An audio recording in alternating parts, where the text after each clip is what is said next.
하이브와 소송을 벌이고 있는 류니진 전 도어 대표가 과거 유튜브 방송에서 200장 넘는 경찰 불송치 결정서를 언급한 발언이 260억 원 상당의 풋옵션, 주식 매수 청구권, 소송에서 돌연 쟁점이 됐다. 공식 불송치 결정서는 19장으로 민 전 대표가 본 문서의 실체가 불분명하다는 것이 하이브 측의 입장이다. 반면 민 전 대표는 200장 넘는 불송치 결정서를 받았다고 했다.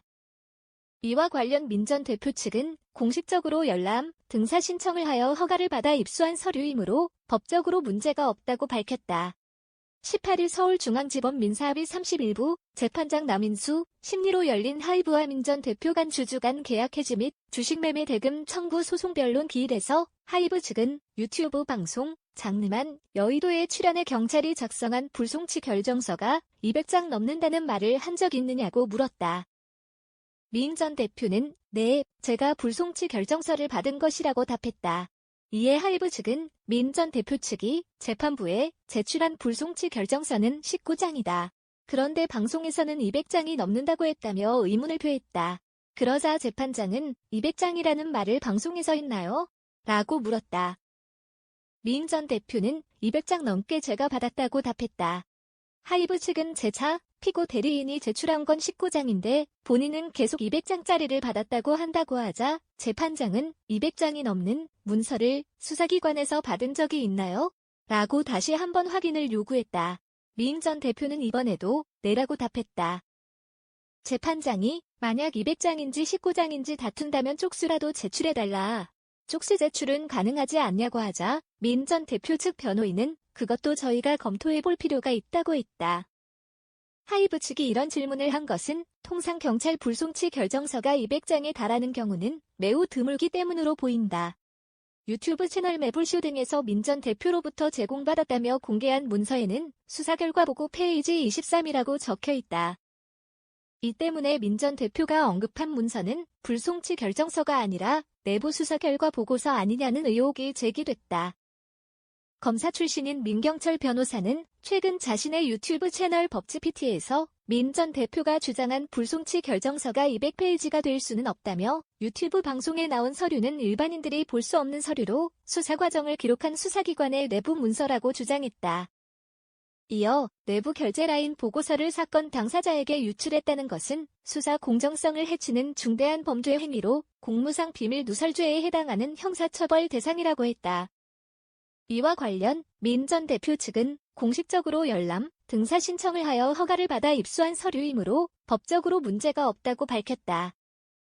민 전 대표 측은 19일 조선닷컴에 7월 14일 경영권 찬탈 및 스타일리스트 배임 혐의에 대해 용산경찰서는 민 전 대표 등 피의자 4명 전원에 대해 불송치 결정을 내렸다며 다음날 피의자별로 3장 분량의 수사 결과 통지서를 전달받았다고 했다. 마침표 이후 7월 22일 민 전 대표는 검찰의 열람, 등사 신청을 통해 19장 분량의 불송치 결정서를 수령했고 7월 30일에는 109장 분량의 수사 결과 보고서를 받았다고 했다. 방송과 법정에서 언급한 200장 분량의 서류는 수사 결과 보고서와 불송치 결정서를 도합하여 설명한 것이라는 게 민 전 대표 측의 설명이다. 민 전 대표 측은 변호사로부터 전달받은 자료의 분량이 100장을 훌쩍 넘어가는 많은 양이었고 비슷한 시기에 별도로 고소한 사건의 수사 결과 통지서 역시 50장이 넘는 양이었기에 당시 관련된 모든 서류가 약 200장에 달한다고 기억하여 혼동한 데 따른 표현상의 오류였다고 했다. 이날 하이브 측은 뉴진스 음악 제작을 담당했던 바나, 김기현 대표와 민 전 대표와의 사적 관계를 언급하며 과도한 용역비 지급 등 특혜 의혹을 제기했다. 민 전 대표 측은 하이브 측의 전 남자친구 특혜 의혹에 대해 오직 최상의 결과물을 위한 전략적 비즈니스 파트너십이었다고 반박했다. 하이브 측이 공개한 N팀, 뉴진스 업무에 관한 용역 계약서에 따르면 어도어는 바나에 매월 3,300만 원을 지급했으며 김 대표 등에게는 추가 인건비를 지급했다. 또한 추가 인센티브로 앨범, 발매 연도 총 매출의 5%를 지급하기로 정했다.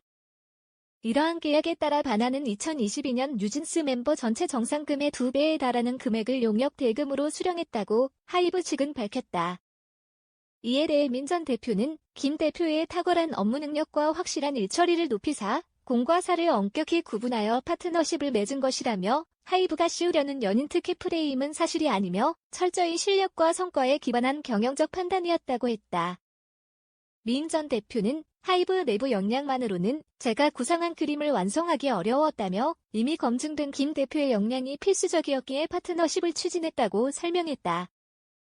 그는 바나 측은 애초에 아이돌 작업을 하고 싶어 하지 않았으나 내가 세상을 바꿀 음악이 필요하다며 설득했다고 했다. 이어 바나는 우리와 독점 계약을 맺으며 다른 수많은 아이돌의 러브콜을 거절해야 했다. 이는 기업 입장에서 큰 기회비용을 치른 것이라며 이에 상응하는 인센티브와 용역비 지급은 정당한 보상이라고 했다. 또한 김 대표는 작곡가가 아니어서 저작권료를 받지 못하고 외부 용역이라 하이브 임직원처럼 스톡 옵션도 받을 수 없는 사각지대에 있었다며 최고의 퀄리티를 위해선 그에 맞는 합리적인 보상 체계가 필수적이었다고 했다.